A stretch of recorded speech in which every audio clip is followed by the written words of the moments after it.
Hello and welcome into another edition of the Big O Show, the World Series edition, starring the great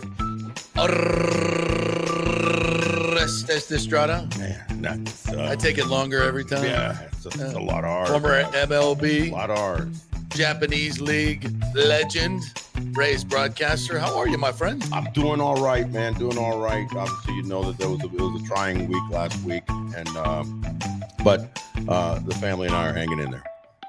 Yeah, you lost your dad. Yeah, and 96 years old.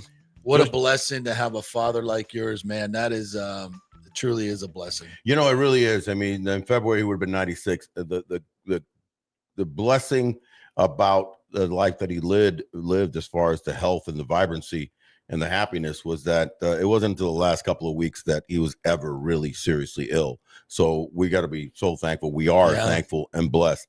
As far as the person that he was, just a hard work. Man, I kind of had a lot of time to kind of digest the totality of it, you know. And I think of my mom, who's 92 and really struggling. She's got dementia, and we know many people that, you know, with dementia in out there, and I feel for you because that one's a tough one, because you kind of just, you know, they lose themselves. So the relationship there for the last couple of years really hasn't been there. With my dad was totally different, right until the end, until he got, you know, really ill. Smart, doing stuff, raking the grass, talking Yankees, complaining about Aaron Boone. He was like saying like, hey, oh yeah, Aaron Boone is it, me tiene loco. You know, he's got me crazy. But he's a huge Yankee fan. That's why I grew up, you know, came out of the womb a Yankee fan because of my dad and my uncles. And all the way to the end. And all the way to the end, he was like, what are they doing? ¿Qué lo que están haciendo? And, you know, and he always would compare him to, he goes, he's as bad as Bobby Cox was back in the 90s. Because my dad always felt that Bobby Cox, you know, should have won more championships with a great team that he had. And the four pack of pitchers that he always threw out there every season. So, but I was blessed, man, because the reality is I had a mother that was a teacher for almost 50 years, pushed education. So I'm very grateful to my mom for like what I've been doing for the last 20-something years, which is using my brain and my smarts of baseball to be able to relay it out there. As far as the 16 years as a pro and even as an amateur before that, that was my dad and what he kind of, how he pushed me, how he taught me how to work, you know, and as a blue collar guy coming from Cuba with nothing, right, and just landing in Miami and making it work, and having a son that was able to get to the big leagues, a star in Japan, another son, my older brother, there's two of us, you know, graduate from the University of Miami Law School. So, you know, what a legacy, man. Yeah, great story. It's a great American story. It is a great, and then I tell people, and when I've ever been, you know, do public speaking and stuff, I say that this is truly a great American story about, you know, people that came over here legally and made it work effectively by just grinding it. Didn't know English. My dad, to his dying day, didn't know English still, but or very much. But my mom learned English, got her master's degree in teaching, and had a storied career. So I'm very thankful to my parents. And it was a tough loss because you just, you know, you were so close to somebody like that. But baseball for me has been so much of my life. Fathers and mothers, you know, play a big role in it. You know, as much as we want to talk about, and there's obviously been some great progressive things that we have done over the last 50, 60 years in this country, especially in terms of civil rights and everything, you know, and I think for the large part, we've gotten it right. It's not been perfect, of course, but this is the land of opportunity. And if you do the right things, if you come to America, you do it legally, you embrace the culture. Don't get rid of your culture, but embrace the American culture of family, working hard, education. You can do great things.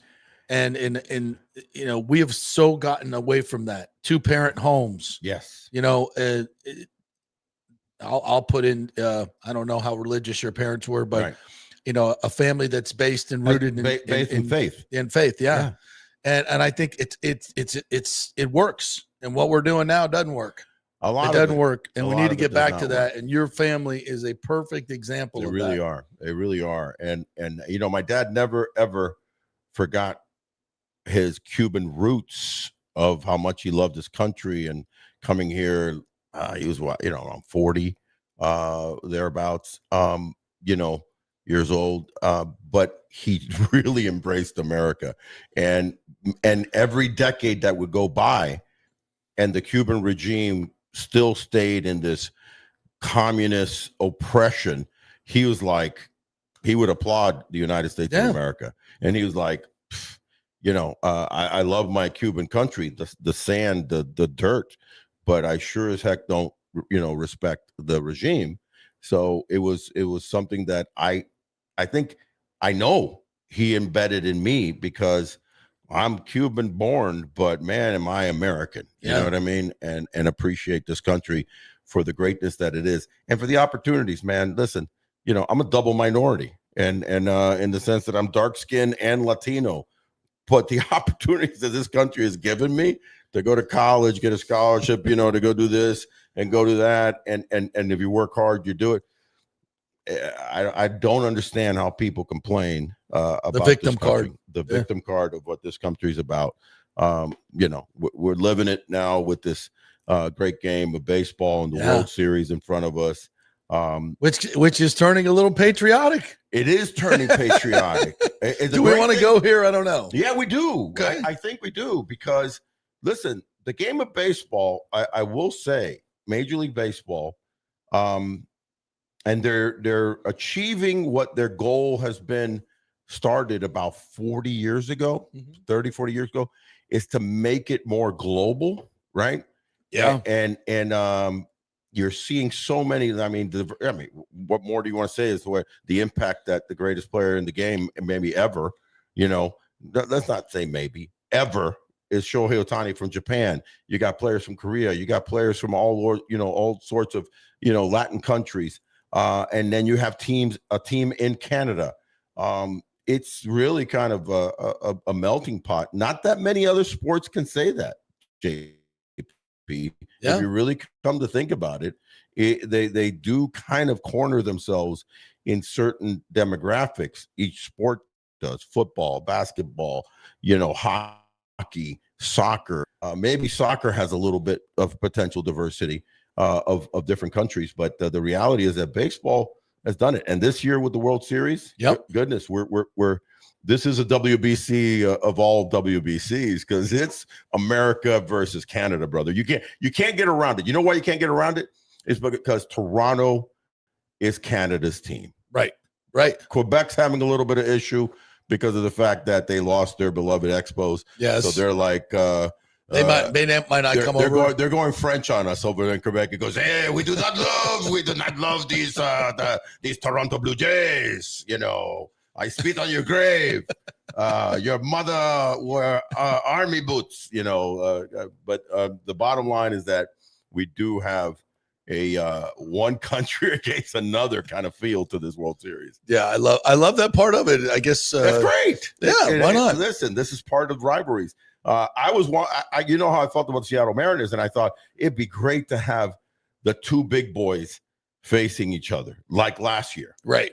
Not just teams. I'm talking about two big boys.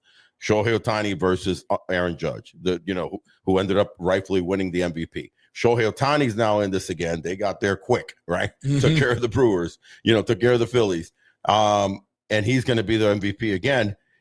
But then Kyle Raleigh had that chance, and I thought it'd be kind of a neat, dichotomy. But I tell you what, Vladimir Guerrero has stepped up massively, and he was the MVP of the American League Championship Series, deservedly so. And he's putting up numbers, dare I say, that are, since the advent of the wild card, he's in like the top 5 of greatest OPS in the history. At the levels of Manny Ramirez, the levels of Big Papi, David Ortiz, though, Alex Rodriguez had a great playoff run in 2009. So now you've got this Canada, US kind of deal, and then you do have two great players that are hot as hell going into the playoffs, into the World Series. And as is George Springer. We got to talk about the Springer dinger. I didn't realize that's the 9th postseason home run, that night go ahead. Yeah. Postseason home run. that he's hit? Yeah. Oh, I'll one up you. That's his 23rd postseason home run. Total.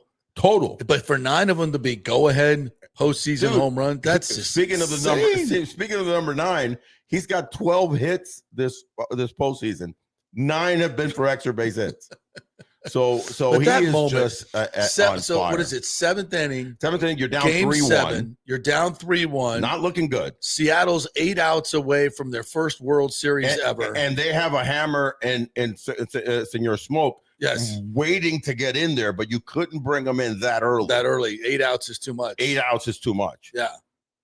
So you go with Bizzardo, and he hits a hanging slider that was up in the zone at still about 96, and he hammers it out. I think George Springer again,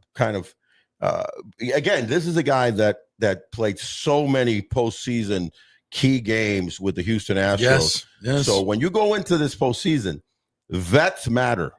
You get these guys that are the Lukes, the Clements, that have been fantastic, Jimenez, but Kirk, Varsho, etc. But veterans that have been through the war, like the Dodgers have a plethora of, matter. And I think George Springer will be a key player when you look at this thing. And what he did in that 7th inning, the whole country erupted.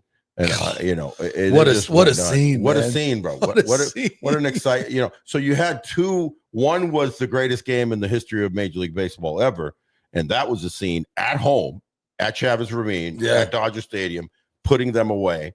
And then you have this other scene a few days later in a Game 7. So baseball is riding high. I will say, just on the totality of MLB and what the love of the game for those purists and non-purists, just people that are follow and kind of from the outskirts, gotta be like, oh my God, baseball is super exciting. There is something about the postseason baseball, especially baseball. There's just the last 2 years they've had.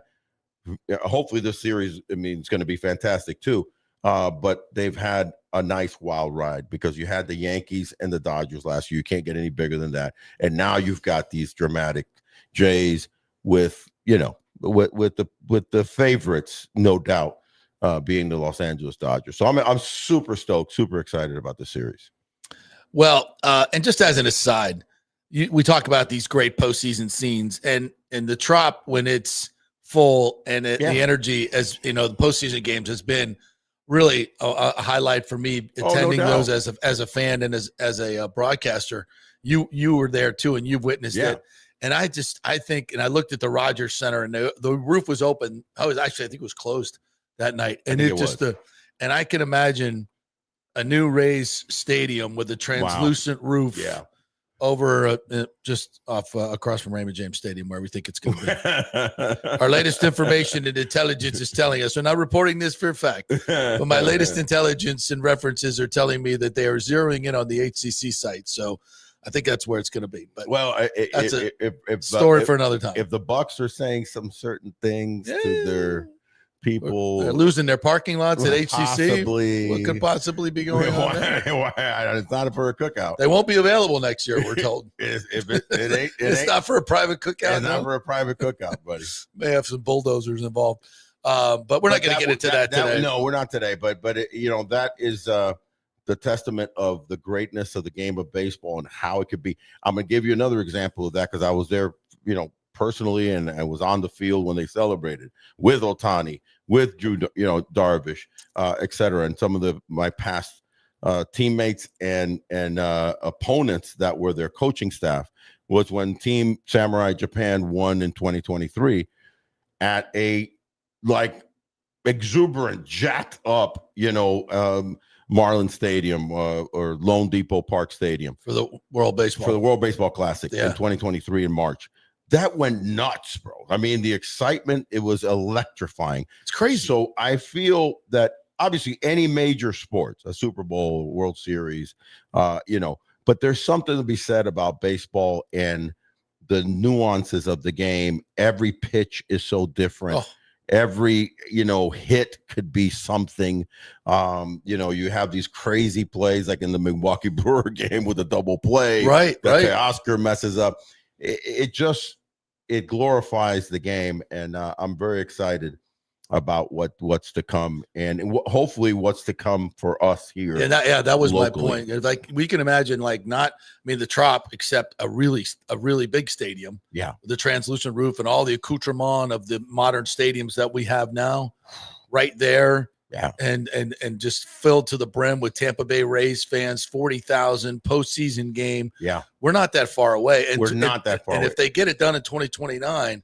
They could host the World Baseball Classic here in Tampa in March. Can you imagine? 3 years from now, we could open up that stadium. That would be that would be an opening up of all opening up, right? To start it off with not just your Rays, but and if it's done right and they are able to fulfill it, I'm telling you that Rob Manfred and the league will say, yeah, we'll give you the championship game.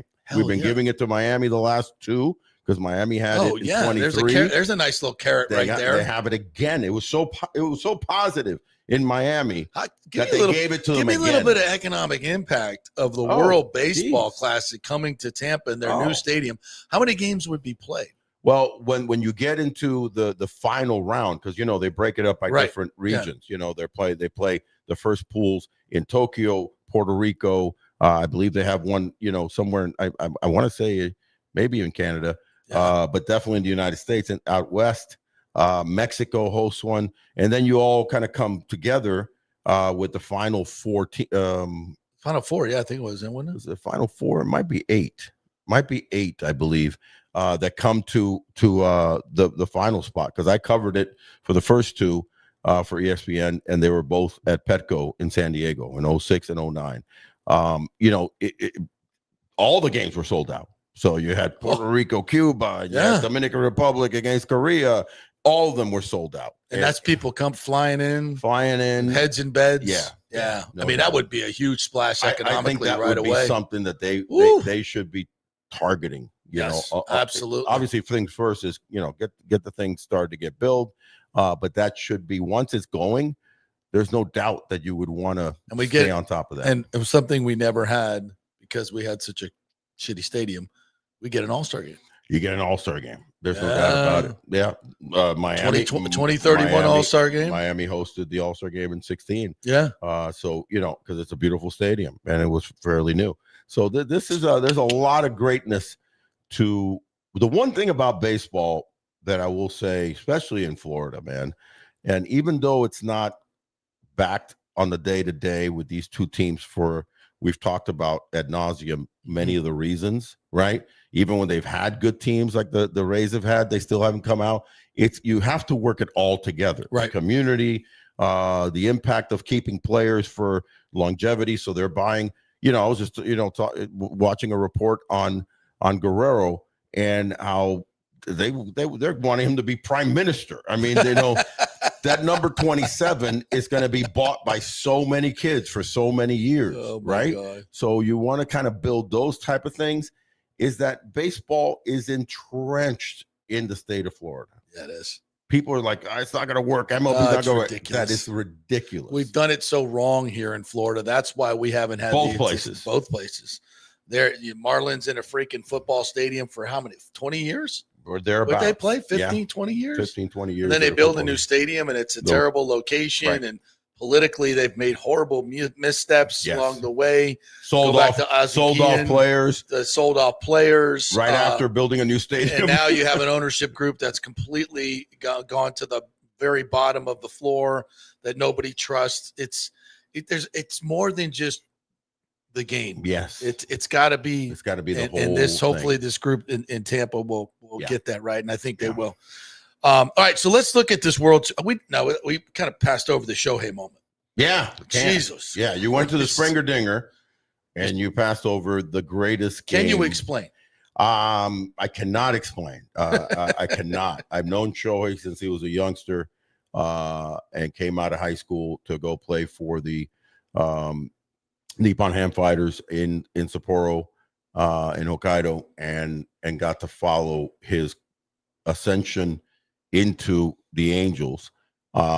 I remember seeing him in Japan when I would take visits there, because I've been going in and out of there for 35 years, and going like, this guy's special. There's no doubt this guy's special. I was always a big Yu Darvish fan, who played there before him as a pitcher. I was always a big Hideki Matsui fan as a hitter. But then I'm looking at this guy and I'm going, wow, he's Yu Darvish and Hideki Matsui. So it was like, how do you combine those two players? And that's what we have. And beyond, because he's arguably better pitcher than Yu Darvish, and definitely a better hitter than Hideki Matsui, though he was consistent as hell and a 90+ RBI guy for 10 years in the major leagues. The catch is that this guy now is capable, when healthy, with his arm, to do things that we've never ever seen, and arguably will never ever see again. I mean, there's going to be some dual play guys. There's already, we're seeing them in college. Some teams are dabbling with some of the guys in the minor leagues, but at the level that he's at, it's unthinkable. So watching that, I was just applauding his greatness, his concentration, his work ethic. The one thing I'll tell you about this kid, and it does start with the Japanese having been there, lived there. Like I said, I'm very, very American. I'm also quite Japanese in my thinking and my understanding of their way and their Zen way. And anybody that's really studied the Japanese players that have come over, they're very systematic.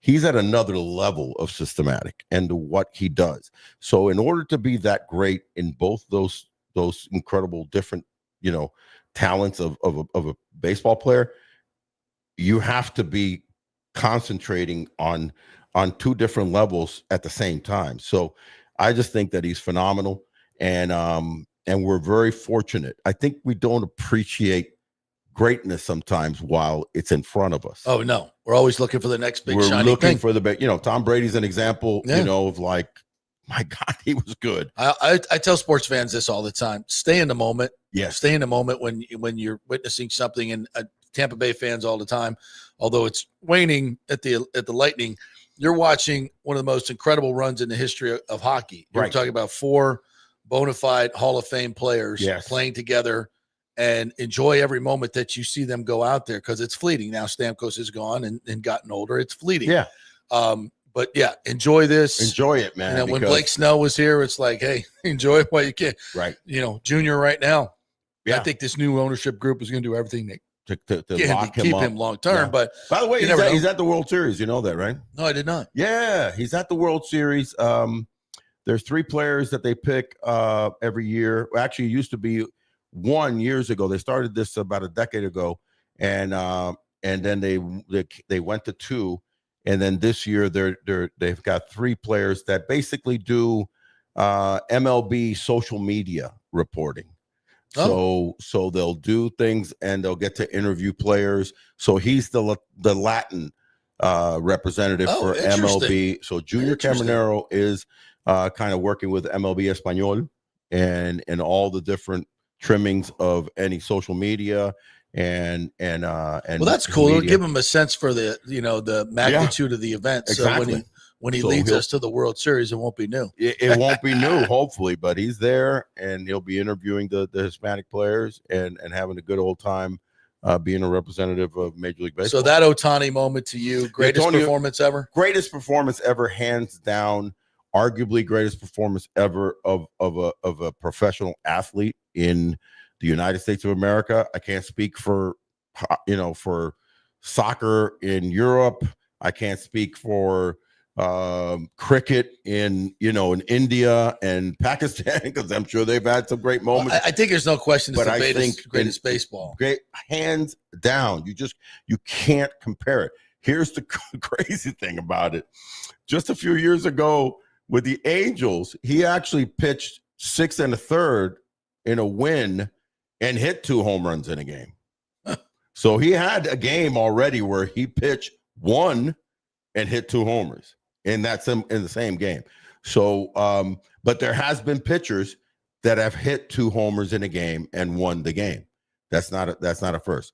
Nobody had ever hit 3 home runs, struck out 10 strikeouts. Oh, by the way, in that game that he pitched 6 1/3, he did strike out 10. He had to come out because a nail broke in his finger. So so I remember that one. When he did that, when he hit the second one, I go, holy shit, he did this, a few years ago. And then he hit that inside out homer to left center. I go, okay, this is otherworldly. And this is postseason. And this is postseason. Fourth game, to sweep a team to go to the World Series. Dramatic, crazy. Is he the greatest athlete of all time? No. That's more about definition. That's more. I still think Michael Jordan is, because Michael Jordan, again, people didn't give him credit enough for his great defense. So he was on both sides, Yeah. But is he the greatest baseball player of all time? Hands down, yes. Is he the greatest hitter of all time? I don't think he is. Greatest pitcher? I don't think he is. But when you're talking about what happens with baseball happens in football, right? Which is, who's the greatest football player of all time? Tom Brady? He didn't play defense. He's the most decorated, yeah. But he didn't play defense. So so there's two levels of football player. The best defense is a good offense. Yeah, actually, if you put up 50, it doesn't matter. Well, and you keep the other team off the field. Yeah. But you know what I'm saying. So baseball is a unique sport where also has the defense being the pitcher. Yeah, is so dramatic, and then the hitter is the hitter, right? But there's no doubt that now he is taking the crown of the greatest baseball player, and it's just not going to slow down. And I don't think anybody's going to match it. Period. But all right, let's match up this World Series, my friend. Yeah. Interesting to note. Yeah, 2 of the top 5 payrolls in baseball. Yes, 2 of the top 5 payrolls in baseball. Jays sneak up on you. They do. Yeah. 242 million. Right. Is where they're at. Well, obviously they did tie up, Vladdy. Yeah, his luxury tax number is 35.7. Mm-hmm. Payroll salary 40 million per year. Right. Yeah. Or more than half the Rays payroll. Correct. George Springer is at 25 million. Right. Once again, if you go out and get a veteran who can hit in the postseason, they cost money. Yes. This is for any Rays fans. Kevin Gossman is at 22 million. Jose Barrios is at 18 million. Yeah. Santander is at 13 million. Hardy played this year, won't play in the World Series. Bieber's at 13 million. Alejandro Kirk. Most of that, by the way, goes to has to be from Cleveland, though. Yeah. Yeah. So, it's they're up there, man. Yeah, you got to spend money. Listen, in this same topic, people don't realize how close they came to signing Shohei Ohtani. The Toronto Blue Jays were right there. I mean, literally, Shohei went and visited with them and left like this could be the place. So they were very, very close to signing Shohei for the same crazy number that he ended up dealing with the Dodgers. So they were going to jump. The Blue Jays have no fear, brother, when it comes to making their team of Canada be great. They pay money. Yeah. Real money. The Dodgers payroll, obviously 314. Okay. 315. Round up to 315. Shohei making $46 million deferred. Right, $2 million really, but on the books it shows the 46. Right? Yeah, cash total $2 million, which is crazy. Right. Blake Snell at $31 million. Wow. Yep, $31 million. Good for Blake. Mookie Betts, $30 million. Yeah. Tyler Glasnow, $27 million. I mean, Yamamoto, $27 million. We haven't even got to Freddie Freeman yet. He's got to be at what, 25? 27. Okay. Just under Yamamoto. Huh.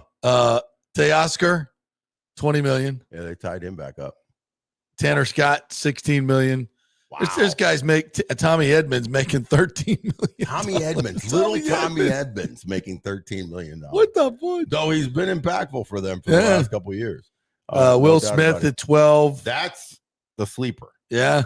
Yeah. That is one of the key guys. And probably if I have to single out a non-Uber superstar in the series is Will Smith. I mean, it's just a different world. Yeah. You can't compete we have that. And oh, by the way, obviously there's a Rays tie there, right? And not just on the field. Andrew Friedman. Yeah. Who was given the keys to the kingdom. So when you have the smarts of the Rays front office, right, combined with a real payroll, with an open book, bada bing, bada boom, things happen. Yeah, still has to produce, and you have to deal with injuries, which they did this year. It killed their bullpen. Their bullpen got demolished. Didn't do well. Had injuries.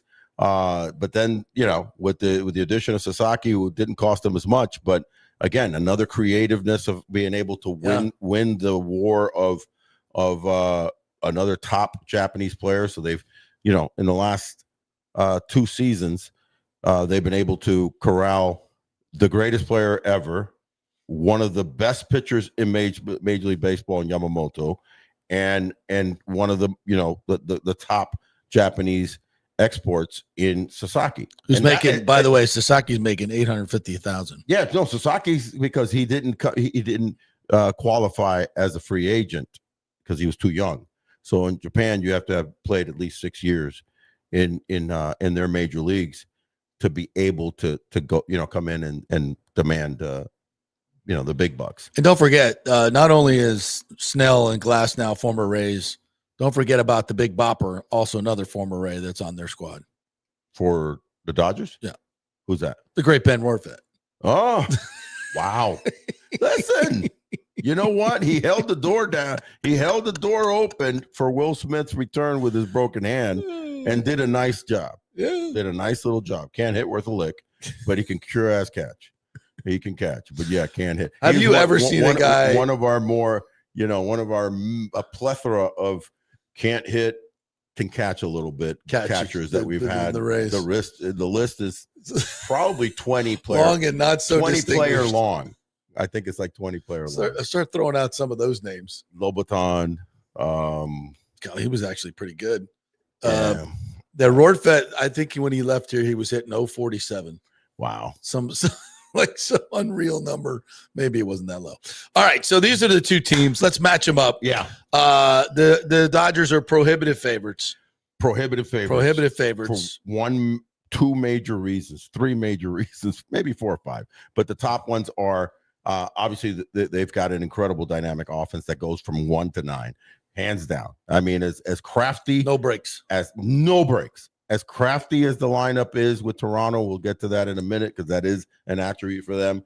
The Dodgers lineup has very few holes and a lot of veteran ABs at the postseason level. Okay, because Toronto can't say that. Okay, however hot they're going into it, that's huge. Number 2, their starting pitchers is just peaking dramatically. We knew these guys were good. We knew they were good when you started the season in April. And they didn't have all these other injuries that come down. Blake Snell goes down. Glasnow goes down. So Sasaki goes down. A plethora of bullpen arms go down. But when you started on paper, I'm like, oh, shit. This starting rotation is massive, right? And they struggled because of injuries and other things. By the time they got into September, everything kind of came together. Glasnow was healthy. Blake Snell pitched in September beautifully. So he's not just pitching well in October. He was already pitching great. Okay. Yamamoto's been the only steady guy throughout the whole season. And then, obviously their starting pitching has to be something that they have to defend against, and it's going to be a tough one. Now, their bullpen, the reason that I say the third key is what Roki Sasaki could possibly mean and what could he do. He got nicked up just one time, but basically he's thrown 8 innings and given up 1 run. If he can come in and give him that true closer quality thing, that changes the whole dynamic for the Dodgers. Now, that's a big if. I don't question their offense. I don't question their starting pitching. I do question whether Sasaki can perform at the level that is needed in a 7-game series to try to close out, say, 3 games, right? That's yet to be seen because he has never done it. We're not talking about Mariano Rivera. Right, We're not talking about, he's not been a closer. And it's a little bit of a different atmosphere. It's a different atmosphere. So those are like the 3 pluses, and also, thing. When you look at the Jays, they've just been playing lights out in September. They went into October. They just hammered offensively the Yankees. On the starting pitching, Gausman hasn't been great. You've got some, Bassett's been doing a nice job. They haven't had a dominating guy. Their dominating guy starting game 1. Who'd have thunk it, as the great Bobby Bowden would say, that Trey Yosevich is going to be your starter in game 1 of the World Series back in April. The dude was in the minor leagues in A-ball. And he's your ace. And he's your ace going into it. But I will tell you why he's your ace. Number 1, he's got talent. Great. Okay. Everybody, pretty much everybody in the major league level at that level has talent. But I'm telling you, one of the things that's going to be a key to watch in game 1 tonight, and if you haven't seen Yosevich and really paid attention to him, is where he delivers the ball. So most pitchers are here and here. There's like maybe a 4 to 5 inch kind of range that hitters, with their thousands of at-bats, are just used to seeing. Every now and then you'll get a guy that comes down here. Very rare. More rare is a guy that comes way over the top. So I'm telling you, it has played itself positively. And you always have the one-off guy. You can even think of back in the day, Dontrell Willis, when they won in 2003, was a young rookie pitcher with the big leg kick, and he dominated the Yankees, and he dominated through the October because nobody had ever seen him, right? And if you look at, God bless Dontrell Willis, but he didn't have a Hall of Fame career. Right. They started to figure him out. Had a moment, because pitchers can have a moment when you're young, talented, especially if you're a little hinky with where your delivery is. You have the wherewithal to keep your composure, which Trey is doing.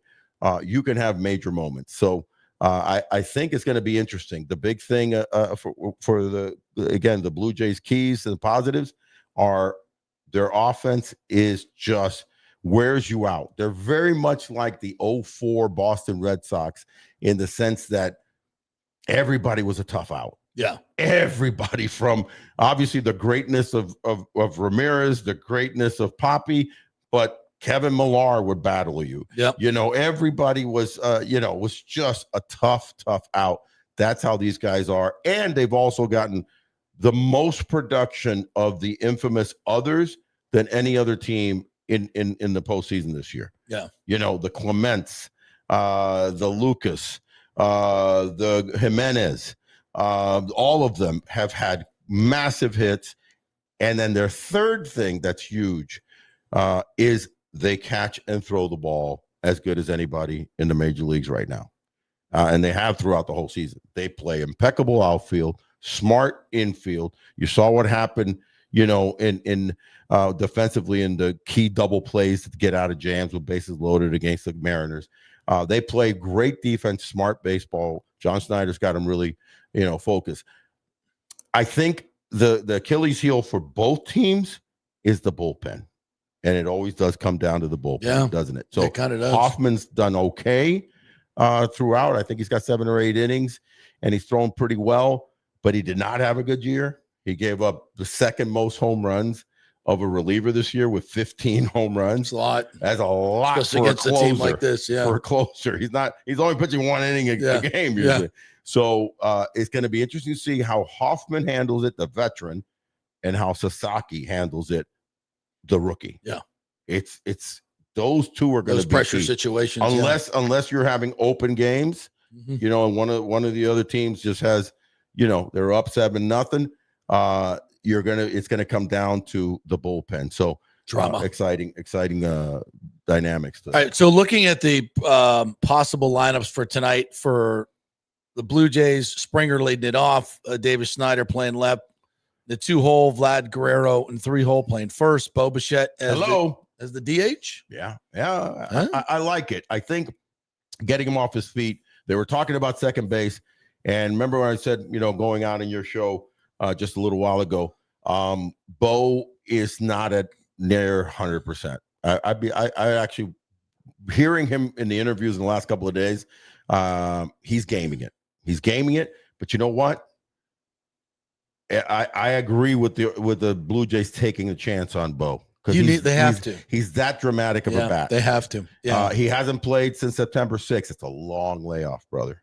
Yeah. That's a long layoff at the major league level. But he's such an incredible hitter, especially with 2 strikes, that you've got dramatic starting pitching against you, right? So you need another guy that fights, and hits a double, on the 10th pitch down the right field line. That's the type of hitter that he is. So I'm glad to see him in there. Probably smart to DH him. That means that Springer's playing the outfield. The pride of Lakewood High, Bo Bichette batting in the cleanup spot. Alejandro Kirk will be catching, batting 5th. This is projected lineup, by the way. Ernie Clement playing 3rd, batting 6th.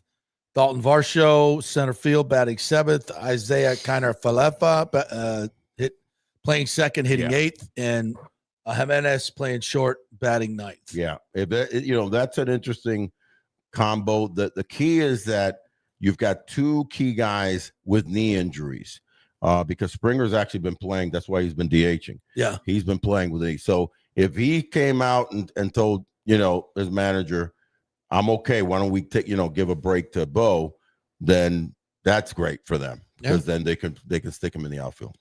All right, for the Dodgers, Ohtani DHing, Mookie Betts playing short, Will Smith hitting 3rd, playing catcher, Freddie Freeman in the cleanup hole playing 1st, Tommy Edman playing 2nd, 5-hole, Teoscar Hernandez right field, hitting 6th, Max Muncy hitting 7th, playing 3rd, Kiki Hernandez hitting 8th, playing left field, and Pius playing center field. So good lineup. That's a strong lineup. That's a strong lineup, bro. Kiki Hernandez hitting 8th. Mac Muncy hitting 7th. Paez had a massive. Paez many times during the year was hitting 4th, bro. That's how good a year he had. He's hitting 9th. This is a strong lineup. The key in this lineup might be Will Smith, believe it or not. He's kind of like the George Springer potential guy that he's a tough out. Now, actually, I'll take it back. He's more Bo Bichette because George Springer really kind of is Mookie Betts. Yeah. Mookie Betts is that George Springer type hitter. And then you have the 2 monsters that is going to be interesting. When they played a 3-game series in Chavez Ravine, this summer, I can't remember now. I want to say they walked Shohei, intentionally walked him numerous times to face Mookie Betts. So Mookie Betts is going to get some times where he's going to, have to, and we already seen it already, this postseason. They've walked Shohei Ohtani. So now, as hot as he is right now, it becomes. I'm going to tell you, I feel that this game 1 is going to be won or lost with the bullpen potentially, but in the first 2 or 3 innings. And the reason is, can the kid control his nerves in the World Series, Yosevich, and the 10-day layoff for Blake Snell. So Blake Snell, if he has an Achilles heel, and he's on fire right now, just pitching lights out. All 4 pitches are plus, and he's spotting them wherever he wants. But if he misses with his spots and he walks guys, and then they're able to do what the aforementioned Red Sox were so good at. They were pesky. They were foul balls off. If they can frustrate him and milk a walk or tire him, it could happen early in the game. Yeah. A 27 pitch first inning, and then all of a sudden he's into the 4th and he's at 75 pitches. It changes the whole dynamic for Doc Roberts. So innings 1, 2, and 3 for both teams are going to be critical because neither team has that deep of a bullpen to carry games and control games like some of the other teams do. Yeah. In case you missed it, last time out, Blake Snell was pretty good. He faced the minimum, dude. In 8 innings, struck out 10, 8 scoreless, walked none. In the postseason, he's 3-0 with a .86 ERA, 2 earned runs in 21 innings and 28 strikeouts and 5 walks. No, just is that good? Just ridiculous. So the layoff could be very interesting, and it's definitely notable. The difference is that he seems to be incredibly focused. When I watch him on the mound, and we got to see this picture, I got to see him a lot close up when he was the years here with the Rays. when he was like locked in, it didn't matter. All 4 pitches went where they wanted them to be, and they're quality plus pitches. So if he's locked in, it won't matter. But if he loses it a little bit and they fight him off, that's why those early hitters are so important, the springers. And obviously, let's talk Vlad for a minute.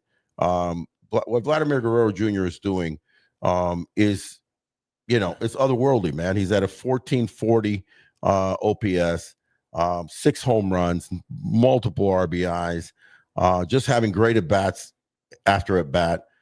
He's just a tough out. The thing about Vlad Guerrero, as a former player myself as a hitter, that I really enjoy is the fact that he can flatten his bat and take you to the opposite field on a tough 2-strike pitch. Very much like that's why Bo, Bichette, and Vlad complement each other so well.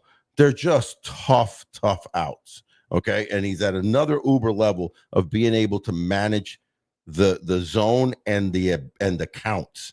You just can't get him 0-2. Oh, I got him now. No, right. He's a very difficult guy because he breaks it down. But here's the catch with that. Because he does that, if you look at his career, he does not hit 40-something home runs a year. So he decides and has decided throughout his career that I'm going to hit bullets wherever, right? And I'm not going to try to drop and drive like is the theory to most of the hitters now, and hit 230, 240 with 45 home runs. And I agree wholeheartedly with it. He's going to always hit 30, but he's going to drive in 100 plus, and he's going to hit 300.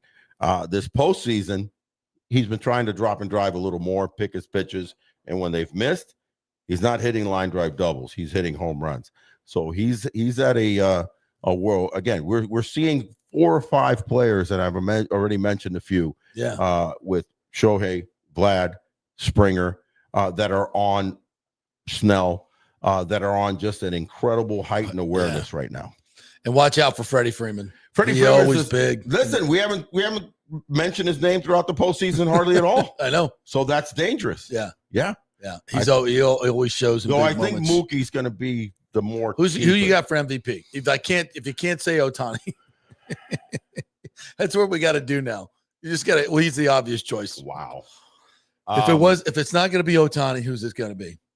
If I had to say, I would say Blake Snell. Yeah, he might get 3. Well, he may not. They may not need him 3 times. They may not need him 3 times. Yeah. But if listen, here's the deal. Watch out for this. If he's on point in game 1 at the Rogers Center, at that atmosphere, at the volatility of game 1 away for the World Series, if he goes out and gives him 7, 8 innings and hands the ball over to Sasaki, then he will be the MVP. Why? Because then the next start that he has is at home. Yeah. And he's all locked in now. Yeah. Because the best chance they have to beat Blake Snell right now, I told you a couple of weeks ago, I said, remember when I said it? I said Blake Snell's the best pitcher in postseason right now. Yep. I said he's the best pitcher. And this is with, from Detroit, Tarek Schoolball striking out 13 twice. Yeah. This is where Crochet, what he did to the Yankees. I said he's the best pitcher in postseason. This is after his first start against Philly. I go, oh, snap. He's on point.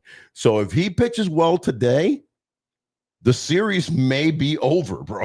And that's saying a lot because it's a 7-game series. Yeah. But then you're going to have to deal with him 2 or 3 times. And he's locked in, and they're not going to score against that guy. Now, if they get him, the series wide open. You want to go tonight to the game? Let's go. Get in tickets, 2 GAs, $558 each. 2 general? That's not bad. $558. Now, if you want two seats, section 538. That's up there. That's going to run you that stadium many a time. $1,400, $1,438. That's in section 5. I think I'd rather call Junior and see if he can slide me in. Slide you in, right? Yeah. So just a regular, couple seats down the right field line. Going to cost you $1,176 each. All in $2,600 for a couple of tickets for you and your son, right, to go. The sales tax on that, by the way, is $305. You're not looking at the flight that we got to take like right after the show to Toronto. I'll be watching it on. I'll be watching it at Riveters. Another. Speaking of bullpen being so important, another key is Alex Vesia not being available for the Dodgers. For probably the soonest would be Game 3 right now.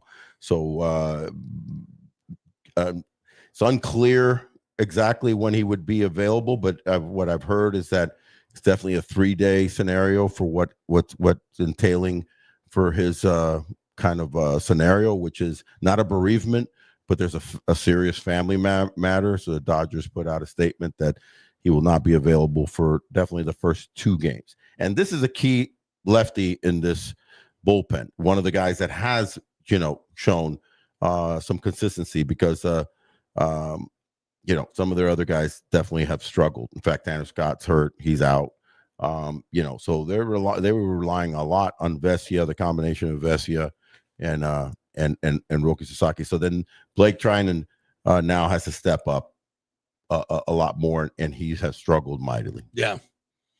All right. Before we do our picks, I want to say a big thank you to our folks over at Texas Roadhouse in Wesley Chapel. Our good friend Tyler, who runs a joint over there. Yeah. That'd be a good place to watch the World Series. Get yourself a ribeye at the bar. In fact, not tonight because I'm watching with some other friends, but this weekend I am, and probably tomorrow night. Tyler, I'm coming your way, buddy. So there you go. Tyler Hamilton. It's a great place over in Wesley Chapel. The Texas Roadhouse Wesley Chapel is the premier place to go and enjoy great food for comfortable prices. I always say comfort food at a comfortable price. Excellent. And I'm gonna get myself what I love best over there, which is a New York strip. Maybe I like a little marbly. Yeah. Got some baked potato. Have Jen there at the bar. Steamed veggies on the side. And watching with the numerous big screens that they have over there. So great place, right off of 75 there in Wesley Chapel, near the just across 75 from the outlet mall there. So check it out. Phenomenal. Texas Roadhouse, Wesley Chapel, wonderful, wonderful place. And Kingmakers, where we're coming from you right here, kingmakers.com, a private club in Midtown Tampa. You can work here. We got some great office space for you. You can use this production studio as part of the deal. We got a golf simulator. It is a fantastic spot for entrepreneurs to work and play and network in South Tampa. Amen. Sure is. South Tampa, Mid-Tampa.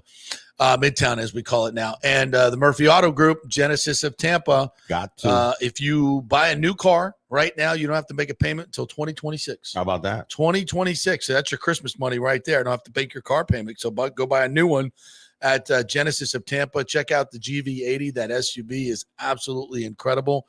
The sports coupes are fantastic. Genesis makes a great car, great value, great technology, great price, and a great local company in the Murphy Auto Group, Genesis of Tampa, right there, 275 and Bears.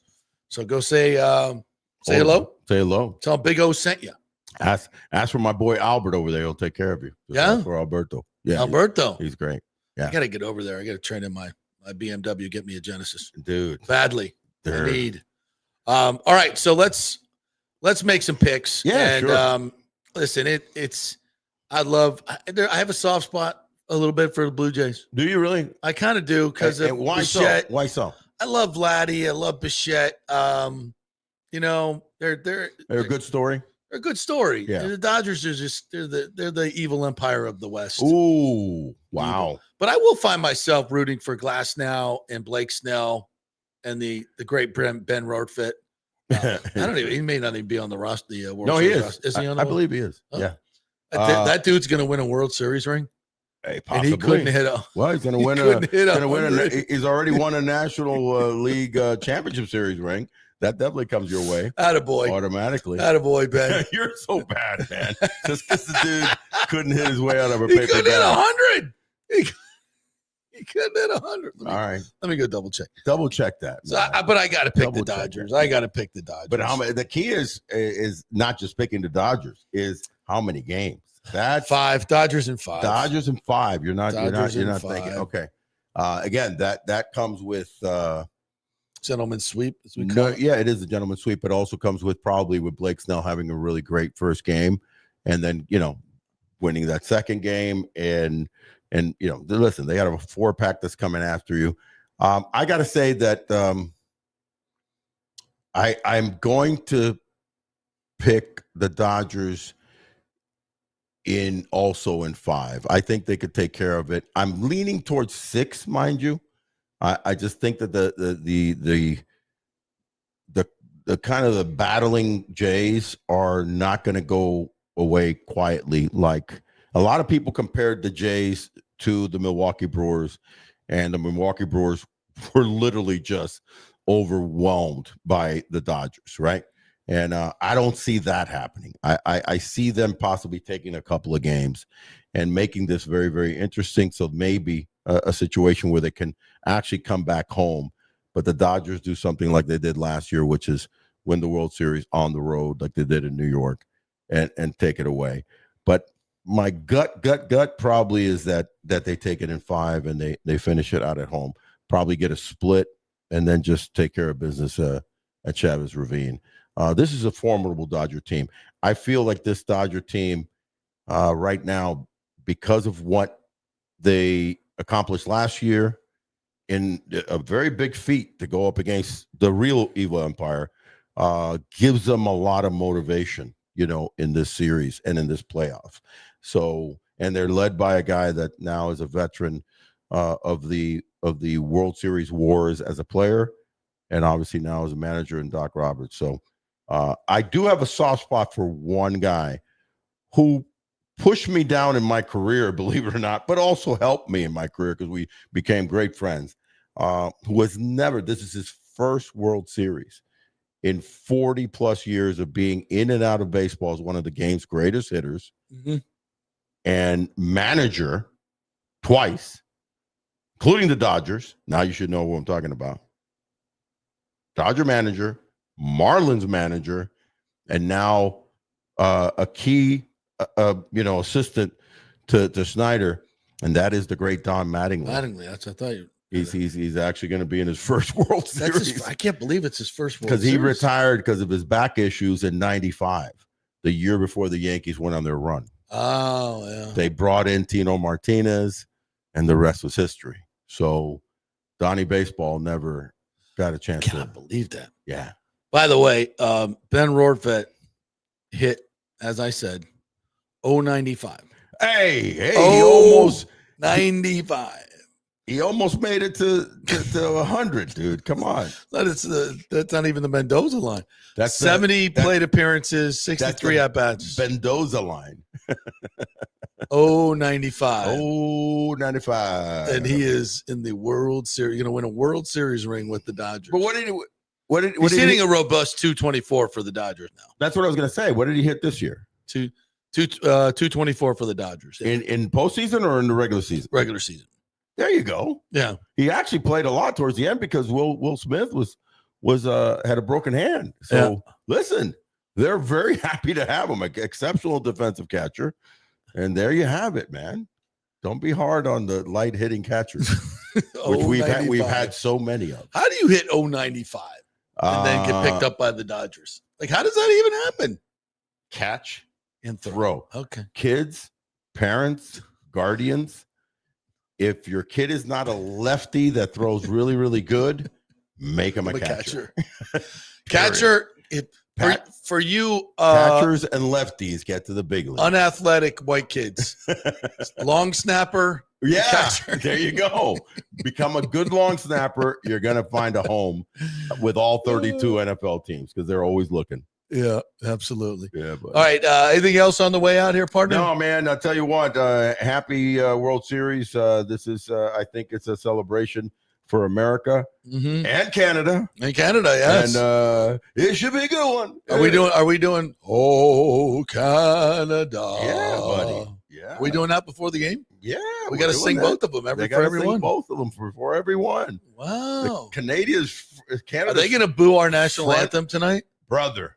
They are. Don't be classless, Toronto. Be better. Wow, I hadn't thought about it. I've been so focused on the keys and the game and all of that.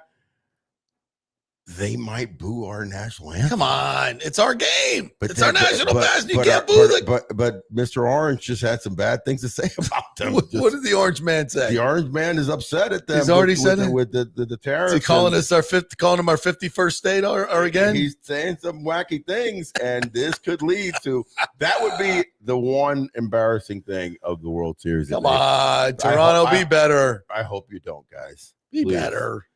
Please don't boo the national anthem. All right. We thank you all for tuning in, and we'll be back Tuesday to get a little get a little wrap up, and be deep into it by then, and have some fun with that. But enjoy the series. Stay tranquil and yeah, absolutely. We'll see you next time, everybody.